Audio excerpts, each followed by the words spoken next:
Hello दोस्तों, welcome back to my YouTube channel. दोस्तों, सामाजिक विज्ञान के पेपर सीरीज में ये मेरा तीसरी वीडियो है, यानी कि नागरिक शास्त्र पर ये वीडियो है। अभी तक अगर आपने दोनों वीडियो नहीं देखी है तो पहले मेरे चैनल पर विजिट करके उसे देखिएगा और उसके बाद आप नागरिक शास्त्र वाले पार्ट पे आइएगा।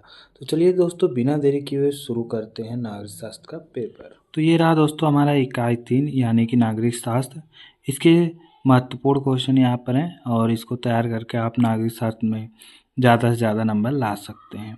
तो पहला क्वेश्चन है कि सत्ता की साझेदारी के महत्व को स्पष्ट कीजिए। यानी कि सत्ता की साझेदारी क्या होती है और उसके महत्व क्या हैं, ये सारी चीज़ें आप ज़रूर पढ़िएगा। एंड उसके बाद दोस्तों है कि बेल्जियम की शासन व्यवस्था का वर्णन कीजिए।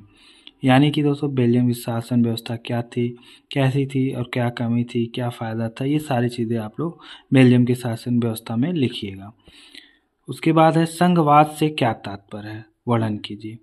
यानी दोस्तों जो इस टाइप के क्वेश्चन होते हैं उसमें आपको पहले उसका मतलब ज़रूर लिखना होता है एंड देन दोस्तों उसको अच्छे से डिस्क्राइब यानी कि अच्छे से उसको बताना होता है।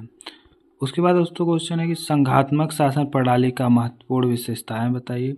यानी कि संघात्मक शासन प्रणाली जो है उसकी क्या क्या विशेषता है, ये इस क्वेश्चन में बताना है। उसके बाद दोस्तों हम लोग चलते हैं नेक्स्ट क्वेश्चन पे, जो कि हमारा है प्रश्न नंबर 5 कि 1992 के संविधान संशोधन से पहले और बाद के शासन के दो महत्वपूर्ण अंतरों को बताइए। यानी कि 1992 के संविधान संशोधन में पहले और बाद में शासन के अंतर्गत जो चीज़ें हुई थी, जो प्रमुख अंतर थे, उनको बताना है। उसके बाद है विकेंद्रीकरण क्या है, इसके लिए भारतीय संविधान में क्या व्यवस्था की गई है, चारों को उल्लेख कीजिए। यानी विकेंद्रीकरण का जो चारों टाइप है उसको अच्छे से आपको बताना है। विकेंद्रीकरण क्या होता है उसको आपको अच्छे से उल्लेख करना है। उसके बाद दोस्तों है कि भारतीय संविधान में धर्मनिरपेक्षता से संबंधित कौन कौन से प्रावधान किए गए हैं। यानी कि भारतीय संविधान में धर्मनिरपेक्षता से संबंधित क्या क्या प्रावधान लाए गए हैं उसके बारे में अच्छे से बताना है। नेक्स्ट क्वेश्चन है जातिवाद क्या है, भारतीय लोकतंत्र में इसकी क्या भूमिका है, ये आपको बताना है। उसके बाद है लैंगिक असमानता से आप क्या समझते हैं। एंड उसके बाद हमारा है दोस्तों कि राजनीतिक दलों के कोई 4 कार्य लिखिए। यानी कि राजनीतिक दल जो होता है उनके कार्य क्या हैं, उन्हीं में से हमें क्या करना है कि कोई 4 कार्य को लिखना है।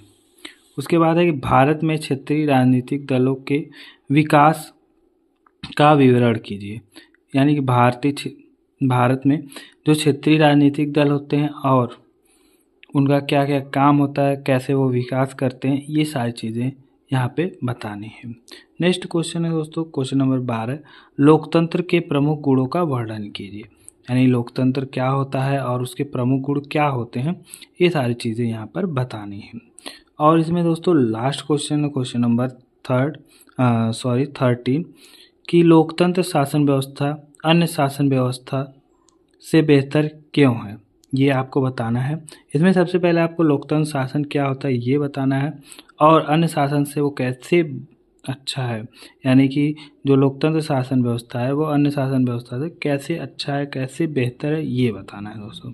तो ये दोस्तों मोस्ट ऑफ द क्वेश्चन इसमें मैंने कवर कर लिया है जो अक्सर एग्ज़ाम में पूछे जाते हैं। 1-2 क्वेश्चन हो सकता है आपको इधर से मिल जाए, बाकी सारे क्वेश्चन लगभग इन्हीं से कवर होंगे। तो इनको खूब अच्छे से कापी पे लिख कर याद कर लीजिएगा। और अगर आप यहाँ तक वीडियो में आए हैं तो एक अच्छा सा कमेंट करके ही जाइएगा। मिलते हैं नेक्स्ट वीडियो में, तब तक के लिए नमस्कार, जय हिंद, जय भारत।